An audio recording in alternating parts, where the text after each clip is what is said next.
என் வாழ்க்கை திறந்த ஏடு, அது ஆசை கிளியின் கூடு.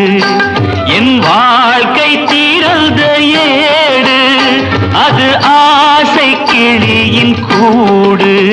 பல காதல் கவிதை பாடி பரிமாறும் உண்மைகள் கோடி.